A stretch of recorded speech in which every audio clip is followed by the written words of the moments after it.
We have details on Hulk Hogan's health complications before his passing. Plus, The Rock and Stone Cold Steve Austin have paid tribute to Hulk Hogan today, and is a top WWE star leaving next month. It's all in the Cultaholic Wrestling News right now. Of course, the big story continues to be the passing of Terry Bollea, aka WWE Hall of Famer Hulk Hogan, dead at the age of 71 years old. And the Wrestling Observer has shed some more light on the week that led up to the passing of Hulk Hogan and some major health complications he had along the way. Yeah, of course, this comes after weeks of sort of Hogan's ill health being downplayed by the likes of Eric Bischoff and Jimmy Hart, and former friend Bubba the Love Sponge did reveal that Hogan was in a coma and near death a few weeks ago as well.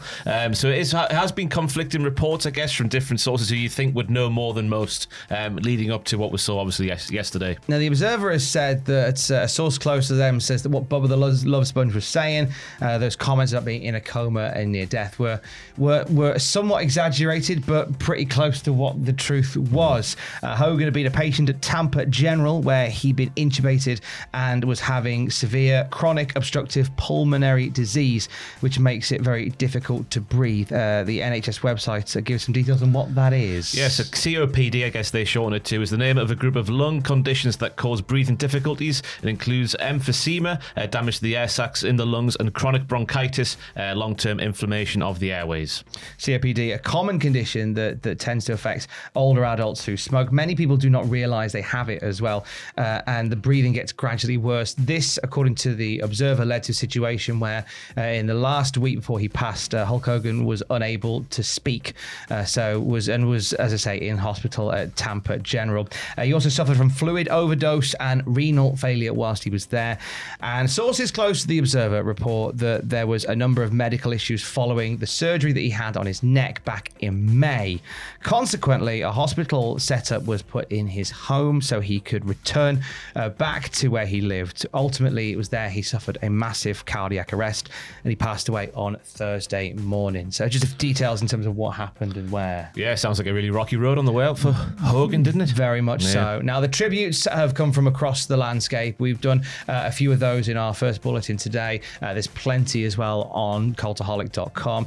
Two more names to add in two of the titans from the industry. Stone Cold Steve Austin and The Rock have paid their respects. We'll start with Stone Cold. Yeah, Stone Cold said Hulk Hogan was born to be a professional wrestler, larger than life charisma for days. He was in a stratosphere all on his own. His contributions are immense. His influence will be forever. Hulkamania lives on. My condolences to him and his loved ones. When you look back on the career of Hulk Hogan, one of those mighty what ifs and what could have been was a showdown with Steve Austin. Politics, baby. Yeah, both didn't want to lose, brother. And then Hogan has said in interviews it was one thing that he still really wanted to have done. And I remember that episode of Raw where Hogan even teased it, and I was like, oh, so this is going to be a thing if they're putting it out into the world. Nah. If you're the promoter, just say, well, fair enough. If both of you don't want to lose, here's your fee for the match. Just go out there and settle it. Just whoever wins. Oh, so just shoot fight. Yep, let's see who wins. Just shoot fight it. One dream match that we did get was Hulk Hogan and The Rock. The Rock shared on socials a story about how he caught Hogan's bandana in the crowd when he was at a show of his in the mid-'80s when he was a kid. Ended up giving it back to him after his match with Paul Orndorff.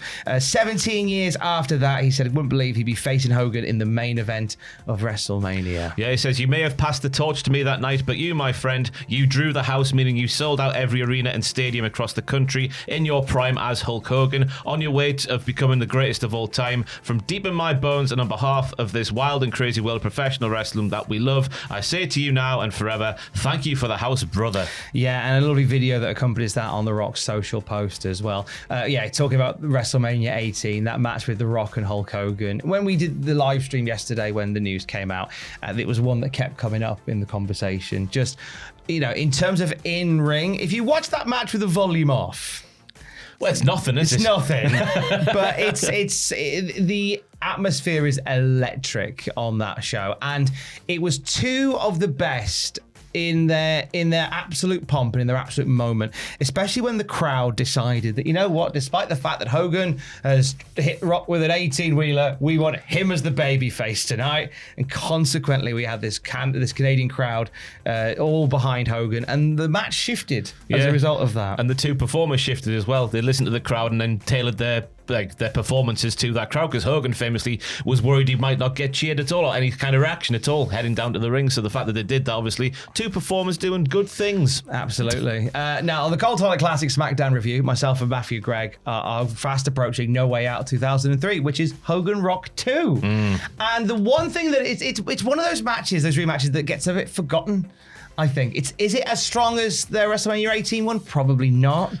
But the beats on the way to it were magnificent. This was the birth of Hollywood Rock, where he'd be eating tofu on camera, going, "Okay, Hogan, when I point, you talk, and you do all your flexing and hulking up and all this stuff." Hogan was the right foil for Hollywood Rock at that point, and it's lovely to talk about that. And we're talking about it more on the SmackDown review, which comes out tomorrow. Incidentally, we recorded the SmackDown review before the news broke of Hogan. However, the Cultaholic Wrestling podcast this week with me and Matthew was happening while the news broke. So towards the end of that podcast, you'll see our very live and quite candid reactions.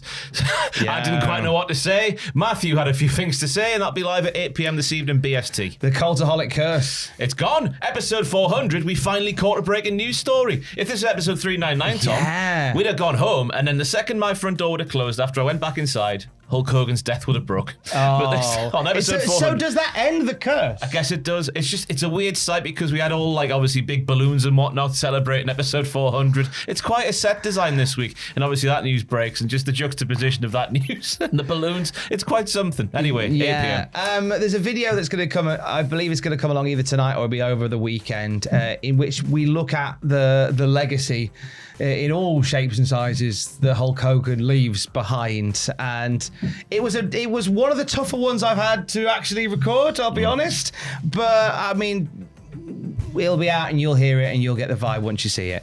We'll have more news as we get it, as we sort of reel from the passing of Terry Bollea, aka Hulk Hogan, at cultaholic.com.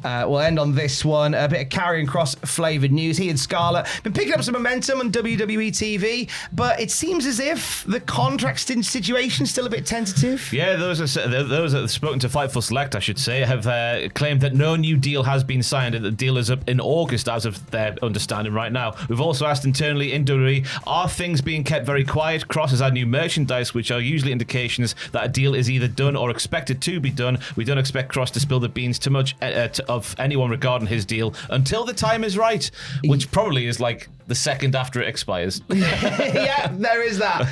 It would be foolhardy for them to let Karrion Kross and Scarlett go at this point. It feels like they're onto something, because he has this match with Sami Zayn on Raw this week, and even though he's not doing too much in the ring, it's a Karrion Kross match in terms that he does a move, he then interacts with the crowd and then goes back to doing a move, but the reactions he is getting, it's clear that they are onto something. There's something that is happening there, and of course, when we know more about it, we'll let you know more as well. And for the very latest wrestling news at any time, you can check out cultaholic.com. Stay safe. Love you. Bye.